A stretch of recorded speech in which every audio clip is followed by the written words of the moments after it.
Hello friends, I am Shobala Prasad, your teacher, your guide, आपका मार्गदर्शक। मैं आप लोगों के बीच में क्लास 10 का फिजिक्स का पहला लेसन इलेक्ट्रिसिटी का वीडियो लेकर आया हूं। मेरा आग्रह है कि आप वीडियो को अवश्य देखें और अब तो समय सीमा जैसे कि 9:40 से मैं कोशिश करूंगा कि आप लोग के बीच उपस्थित हो जाऊं, तो हमारा वीडियो अवश्य देखिए, अधिक से अधिक विद्यार्थियों के बीच में शेयर कीजिए और सब्सक्राइब करना नहीं भूलें। सब्सक्राइब करना नहीं भूलें। तो let us turn to our topic electricity. तो electricity, the word electricity came into being from the word electron, and electron is one of the most important fundamental particle of an atom. तो जैसा कि जानते हैं कि electricity electron शब्द से अस्तित्व में आया और इलेक्ट्रॉन फंडामेंटल पार्टिकल्स में से एक है, यानी कि atom is composed of electron, proton and neutron. Atom electron, proton और न्यूट्रॉन से बना हुआ है। इलेक्ट्रॉन के ऊपर यूनिट नेगेटिव चार्ज होता है, प्रोटॉन के ऊपर यूनिट पॉजिटिव चार्ज होता है और न्यूट्रॉन के ऊपर किसी प्रकार का चार्ज नहीं होता है। तो प्रोटॉन और न्यूट्रॉन न्यूक्लियस में रहता है और इसलिए charge as a whole in the nucleus remains positive, और इसलिए न्यूक्लियस में चार्ज जो होता है पॉजिटिव होता है। तो इलेक्ट्रॉन न्यूक्लियस के चारों तरफ रिवॉल्व करता है और प्रोटॉन और न्यूट्रॉन एटम के अंदर कंपैरेटिवली फिक्स्ड रहता है। तो इलेक्ट्रॉन जब फ्लो करता है, यानी कि flowing electrons is called charge. Flowing electrons is or charge is called electricity.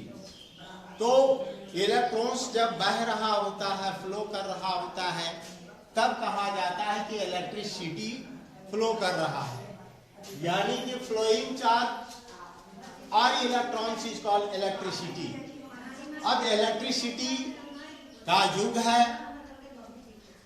अस्तोमा सदगम्य तमसोमा ज्योतिर्गम्य। गाथा जब हो रहा विचार, उसी समय एडिसन भी था विद्युत बल्ब लेकर तैयार। तो दोस्तों, मेरा कहने का तात्पर्य यह है कि बल्ब का जलना इलेक्ट्रिसिटी के कारण संभव होता है। बल्ब का जलना इलेक्ट्रिसिटी के कारण संभव होता है। तो हाँ दोस्तों, इलेक्ट्रिसिटी के लिए एडिसन ने प्रयास किया, यानी कि इलेक्ट्रिक बल्ब का आविष्कार उन्होंने किया और उसका जलना, अंधकार को दूर करना संभव इलेक्ट्रिसिटी के कारण हुआ। तो इलेक्ट्रिसिटी मॉडर्न युग का सबसे महत्वपूर्ण सोर्स है और इसके बिना फिर है जो कि अगर युग की कल्पना करें तो पहुंच जाएंगे, लालटेन युग में पहुंच जाएंगे, ढेबरी युग में पहुंच जाएंगे और फिर लैंप के युग में पहुंच जाएंगे।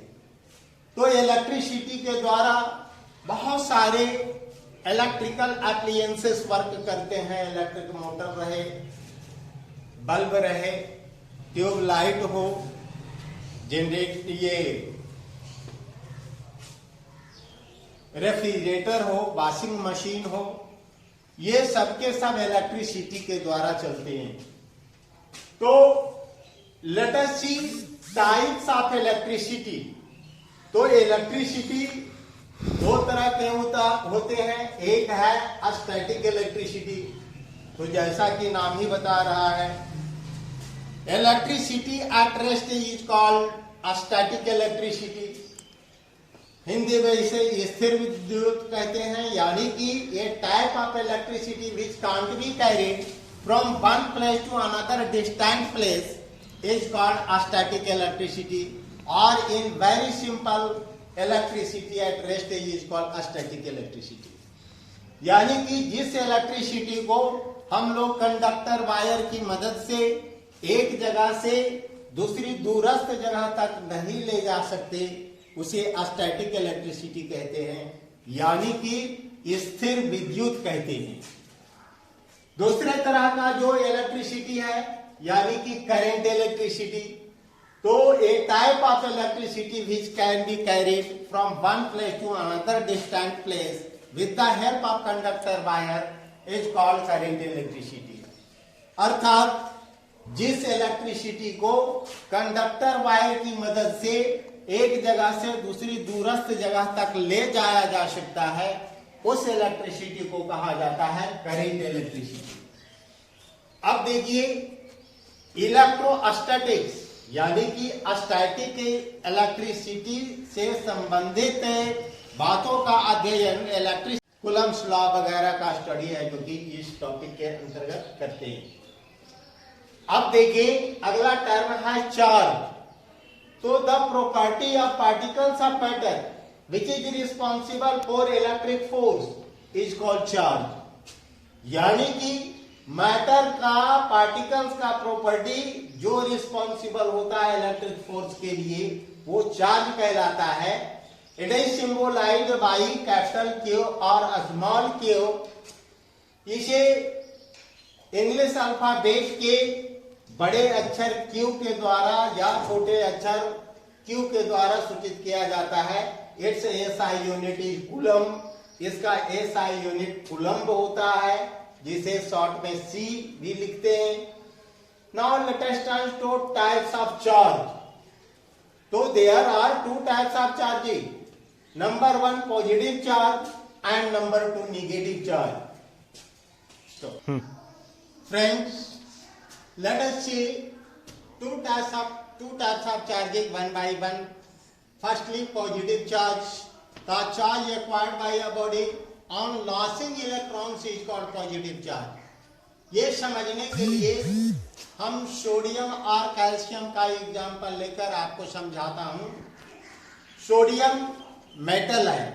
मेटल का डिफिनेशन होता है कि electron losers are called metals और electropositive elements are called metals.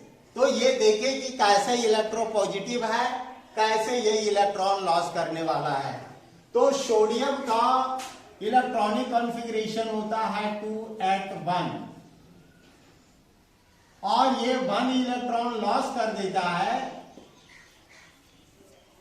11 electrons sodium में होता है और इसका इलेक्ट्रॉनिक अरेंजमेंट 2s1 होता है।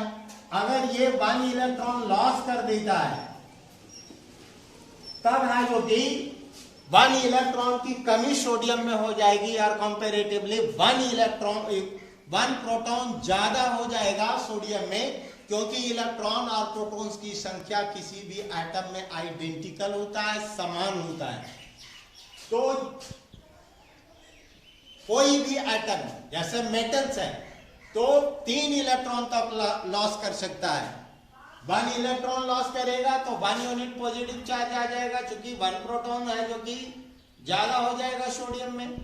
इसी प्रकार से कैल्शियम है तो उसके आउटर मोस्ट ऑर्बिट में यानी वैलेंस इलेक्ट्रॉन 2 होता है और वैलेंस इलेक्ट्रॉन को ही मेटल लॉस करता है। तो कैल्शियम है जो कि 2 इलेक्ट्रॉन लॉस करके 2 यूनिट पॉजिटिव चार्ज यानी कैटायन का निर्माण कर लेता है। इसी प्रकार से एल्यूमिनियम है 13 इलेक्ट्रॉन्स होता है, तो वैलेंस इलेक्ट्रॉन्स इसमें 2 8 3 यानी कि 3 होता है तो 3 इलेक्ट्रॉन को लॉस करता है और इस प्रकार से एल्यूमिनियम आयन का निर्माण कर लेता है। तो ये देख रहे हैं कि सोडियम 1 इलेक्ट्रॉन लॉस करने के बाद Na+ आयन बनाया, कैल्शियम 2 इलेक्ट्रॉन लॉस करने के बाद Ca++ बनाया, एल्यूमिनियम 3 इलेक्ट्रॉन लॉस करने के बाद Al++ बनाया। यानी कि इलेक्ट्रॉन लॉस करके मेटल्स है जो कि कैटायन का निर्माण करता है। अब ये देखें कि ग्लास रॉड को जब सिल्क क्लॉथ से रगड़ा जाता है तो ग्लास रॉड इलेक्ट्रॉन लॉस करता है और इसलिए ग्लास रॉड पर पॉजिटिव चार्ज एक्वायर हो जाता है। इसी प्रकार से नेगेटिव चार्ज के बारे में देखें तो ये charge acquired by a body due to gaining electrons is called negative charge. तो नॉन मेटल का एग्जांपल लेकर के मैं आपको समझाता हूं कि जैसे क्लोरीन है, तो क्लोरीन के आउटर मोस्ट ऑर्बिट में 17 ये 1287 यानी 7 इलेक्ट्रॉन्स होती हैं और इलेक्ट्रॉन की संख्या क्लोरीन में बढ़ जाती है 1 यूनिट, और इस प्रकार से क्लोरीन के ऊपर 1 यूनिट नेगेटिव चार्ज आ जाता है। यही बात हाइड्रोजन वाले किसी में भी होता है, जैसे ब्रोमीन है तो 1 इलेक्ट्रॉन लॉस करके ब्रोमाइड आयन बनाता है। इसी प्रकार से ऑक्सीजन है तो उसका ऑक्टेट पूरा करने के लिए 2 इलेक्ट्रॉन की जरूरत रहती है, तो वो 2 इलेक्ट्रॉन को गेन करके ऑक्साइड आयन का निर्माण कर देता है।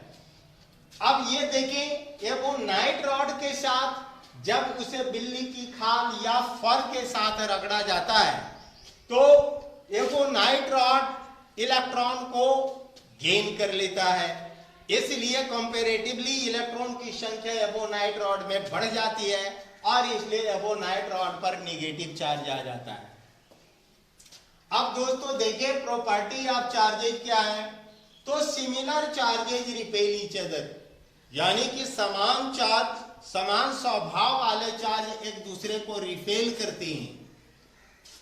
आज फॉर एग्जाम्पल हम लोग लेते हैं कि जब ग्लास रॉड को सिल्क क्लॉथ से रगड़ते हैं, 2 ग्लास रॉड को सिल्क क्लॉथ से रगड़कर धागे में बांधकर दोनों को पास पास लटकाते हैं तो दोनों एक दूसरे से दूर भाग जाते हैं, यानी कि similar charges repel each other. इसी प्रकार से अगर 2 एबोनाइट रॉड को बिल्ली की खाल से रगड़ते हैं और चार्ज करने के बाद दोनों को धागे में बांधकर पास पास लटकाते हैं तो दोनों एक दूसरे से दूर भागते हैं, जैसा कि फिगर में हमने दिखाया है। तो इस प्रकार से निष्कर्ष निकलता है कि similar charges repel each other, similar charges repel each other यानी समान स्वभाव वाले वस्तुएं जो हैं, समान स्वभाव वाले यानी कि समान चार्ज वाले बॉडी जो है एक दूसरे को रिपेल करते हैं। अब देखिए दूसरा प्रॉपर्टी कि dissimilar charges attract each other, यानी कि और समान स्वभाव वाले चार्जेज हैं तो एक दूसरे को अट्रैक्ट कर लेते हैं, एक दूसरे से गले मिल जाते हैं।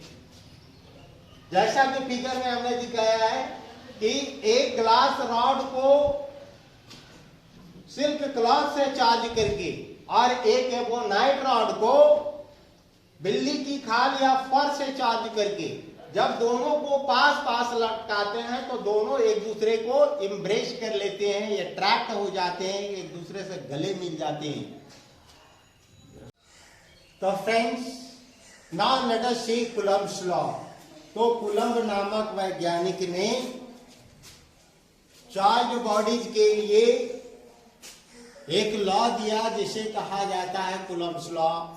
जिस प्रकार से सर आइजैक न्यूटन ने यूनिवर्सल लॉ ऑफ ग्रेविटेशन के लिए लॉ दिया था, उसी तर्ज पर कूलम्ब ने अपना कूलम्ब्स लॉ दिया, जो कहता है it states that force acting between 2 charge bodies is directly proportional to the product of their magnitudes and inversely proportional to the square of distance between them। यानी कि 2 चार्ज बॉडीज के बीच में लगने वाला फोर्स उनके मैग्नीट्यूड्स के directly proportional होता है और यह फोर्स उनके बीच के दूरी के वर्ग के व्युत्क्रमानुपाती होता है, यानी कि इनवर्सली प्रोपोर्शनल होता है। तो इस स्टेटमेंट से 2 इक्वेशन निकलता है। पहला है कि F बाहरी जाए Q1 into Q2। अगर 2 चार्ज बॉडीज A और B हैं जिनका मैग्नीट्यूड Q1 और Q2 है, दोनों d डिस्टेंस पर रखे हुए हैं, तो इनके बीच में जो फोर्स F लगता है तो F बाहरी जाए Q1 into Q2, ये इक्वेशन 1 हुआ। और F बाहरी जाए 1/d² ये इक्वेशन 2 हुआ। इन दोनों इक्वेशंस को कंबाइन कर देने पर, combining equation first and second, we have F by रिजाई Q1 into Q2 by d square. This implies F equals to K into Q1 into Q2 by d square.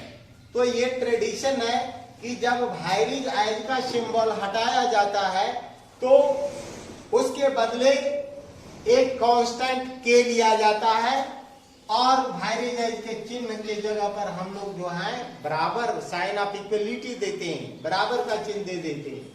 यानी कि F varies as Q1 into Q2 by d square को लिखा जा सकता है कि F equals to K into Q1 into Q2 by d square, where K is a constant, जहां K एक कांस्टेंट है जिसे डाई इलेक्ट्रिक कांस्टेंट कहा जाता है, स्थिर विद्युत स्थिरांक कहा जाता है। तो its numerical value in vacuum और air is 9 multiplied by 10 raised to power 9 newton metre square पर कूलम स्क्वायर। K का वैल्यू एयर या वैक्यूम में 9 multiplied by 10 raised to power 9 newton metre square पर कूलम स्क्वायर होता है। Now let us see SI unit of K, यानी कि हम यहां जो लिख रहे हैं न्यूटन मीटर स्क्वायर पर कूलम स्क्वायर, जो SI यूनिट है K का, तो ये SI यूनिट कैसे न्यूटन मीटर स्क्वायर पर कूलम स्क्वायर हुआ, तो इसे देखने के लिए हम लोग ये देखते हैं कि from Coulomb's law we know that F equals to K into Q1 into Q2 by d square. This implies cross multiplication करने पर K equals to FD square by Q1 into Q2। दोस्तों, फोर्स का SI unit Newton होता है, distance का metre होता है, इसलिए डिस्टेंस के स्क्वायर का मीटर स्क्वायर हो गया, और चार्ज का कूलम्ब होता है, तो Q1 के लिए एक C आया और Q2 के लिए दूसरा C आया, यानी कि न्यूटन मीटर स्क्वायर पर coulomb square SI unit K का हो गया, डाई इलेक्ट्रिक कांस्टेंट का हो गया। Hence SI unit of K is newton metre square पर coulomb square. Now let us turn to calculate number of electrons in 1 coulomb of charge. 1 coulomb of charge में कितने electrons होंगे, इसे ज्ञात करने के लिए हम सवाल में देखते हैं कि चार्ज का मैग्नीट्यूड 1 कूलम्ब है और नंबर ऑफ इलेक्ट्रॉन्स पूछा जा रहा है कि उसकी संख्या क्या होगी, इलेक्ट्रॉन्स की संख्या क्या होगी। तो चूंकि Q इक्वल्स टू NE, ये फॉर्मूला होता है नंबर ऑफ इलेक्ट्रॉन्स निकालने के लिए, इससे फॉर्मूला निकल जाता है Q इक्वल्स टू NE से N equals to Q by E। जहां Q चार्ज है तो चार्ज 1 कूलम्ब दिया हुआ है और इलेक्ट्रॉन के ऊपर 1.6 into 10 raised to power 19 coulomb charge होता है, यानी कि N equals to 1 multiplied by 10, यानी डेसिमल के बाद 1 डिजिट है, इसलिए 10 से ऊपर में मल्टीप्लाई कर दिया, और डिनोमिनेटर में 10 raised to power -19 है, उसको ऊपर ले जाने पर 10 raised to power 19 हो जाएगा। इसे हम लोग लिख सकते हैं कि N equals to 100 multiplied by 10 raised to power 18 divided by 16। तो 16 से 100 को डिवाइड किया तो 6.25 आ गया। This implies N equals to 6.25 into 10 raised to power 18 electrons, यानी कि 1 कूलम्ब ऑफ चार्ज में 6.25 multiplied by 10 raised to power 18 electrons होते हैं। Friends, now let us see what are conductors and insulators. So as the name suggests, substances that conduct electricity are called conductors. They allow electricity to pass through them. Electrons, they have free electrons. Conductors have free electrons in them. These loosely bonded electrons get aligned in a particular direction as soon as there is supply of electricity through them. तो conductor से होकर जब एक current को पास कराया जाता है तो all the free electrons which are present in conductor in millions and trillions get aligned in a particular direction and thus current flows through the conductor. तो यहां हम फिगर के माध्यम से समझाने का प्रयास कर रहे हैं कि it happens just like a magnet and magnetic substance. तो magnet is composed of magnetic domains and iron is also composed of domains.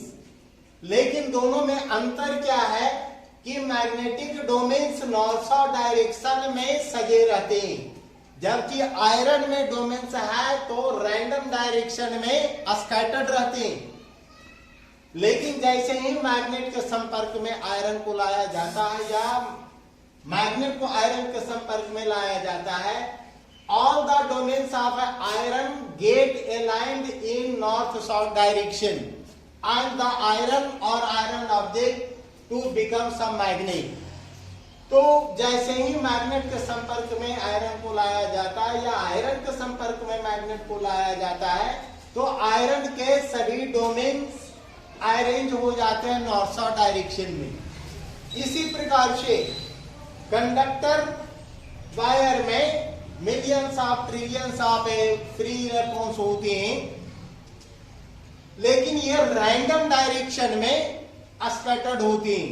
लेकिन जैसे ही करंट का सप्लाई दिया जाता है कंडक्टर वायर में, all the electrons scattered in random direction, moving in random direction, get aligned in a particular direction. और हम लोग जानते हैं कि similar charges repel each other, इसलिए इलेक्ट्रॉन्स एक दूसरे को रिपेल करते हैं and electrons thus are thrown away from the conductor and we say that electric current और electricity is flowing through the conductor. तो सभी इलेक्ट्रॉन्स जो कंडक्टर वायर में रैंडम डायरेक्शन में स्कैटर्ड थे अब अरेंज हो गए पर्टिकुलर डायरेक्शन में, और इलेक्ट्रॉन्स के बीच में रिपल्सन के कारण electrons are thrown away constituting electric current. और इस प्रकार से फ्लोइंग इलेक्ट्रॉन्स और चार्ज है जो कि इलेक्ट्रिसिटी या करंट का निर्माण करता है. अब ये देखें इंसुलेटर्स क्या होता है. तो substances that don't allow electricity to pass through them are called insulator. यानी कि वैसे सब्सटेंस जो इलेक्ट्रिसिटी को अपने से होकर पास होने नहीं देते उन्हें इंसुलेटर्स कहा जाता है. They don't have free electrons, उनके पास फ्री इलेक्ट्रॉन्स नहीं होता है. यानी इलेक्ट्रॉन्स तो होते हैं लेकिन न्यूक्लियस के द्वारा स्ट्रांगली अट्रैक्टेड रहते हैं और न्यूक्लियस इलेक्ट्रॉन्स को बाहर निकलने नहीं देता. तो there electrons are strongly attracted by the nucleus and these electrons are not aligned in a particular direction. ये इलेक्ट्रॉन्स एक पर्टिकुलर डायरेक्शन में अरेंज नहीं होते और इस प्रकार से बाहर नहीं निकल पाते, और हम लोग ये कहते हैं कि insulators don't conduct electricity, they are infinitely resistant material. तो बहुत ज्यादा रेसिस्टेंट मटेरियल होने के कारण, इनफाइनाइटली रेसिस्टेंट मटेरियल होने के कारण इलेक्ट्रिसिटी को ये फ्लो करने नहीं देते. जैसे कि एग्जांपल में रबर है, प्लास्टिक है, ग्लास है, माइका है, वगैरह वगैरह. फ्रेंड्स, अब हमारा वीडियो 9:40 से 10 बजे के 10:50 के अंदर